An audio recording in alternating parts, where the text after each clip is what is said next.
The MCU sometimes has a habit of taking characters who are set up in one movie, and then when they do return, they're completely wasted. To give you guys an example, the character of Brock Grumlow, who becomes Crossbones, he was set up in Winter Soldier, and then in Civil War, he comes back as Crossbones. Within seconds, he gets killed pretty quickly. Some of you guys may take this one with a grain of salt, but let me explain. Some of the MCU movies have a really bad habit of overusing CGI. Now, I know with certain characters, CGI is required, but here's my point. You don't always have to use CGI for every single character and in every single scene.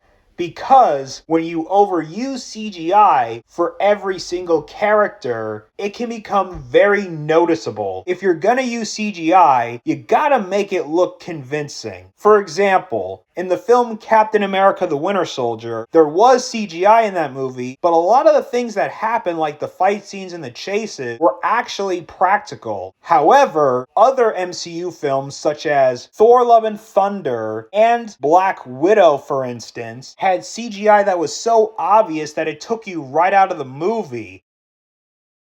Most of the new MCU movies and TV shows, I feel, have a tendency to focus on action scenes instead of character development. Let me give you guys a great example. The Black Widow movie, I feel, had no character development for Natasha and focused on excessive action. And I would even say Doctor Strange in the Multiverse of Madness did the same thing.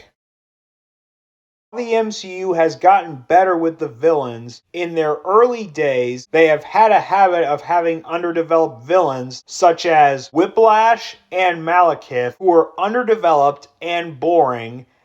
And while they have mostly improved, we have still got terrible villains like Taskmaster, and of course, Todd from She-Hulk, who is easily the worst MCU villain. What a piece of trash.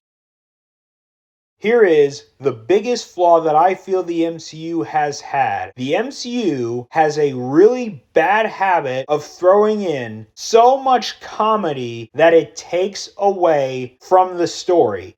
Now, granted, I love the Guardians trilogy, and yes, they're full of humor. However, I feel the Guardians of the Galaxy trilogy has been able to maintain a balance. Same for Thor Ragnarok and the most recently released Deadpool and Wolverine. However, here's an example of humor going overboard. Thor Love and Thunder. Thor Love and Thunder is the first MCU movie that went overboard with the comedy, and there were a lot of forced jokes in that movie that weren't even funny.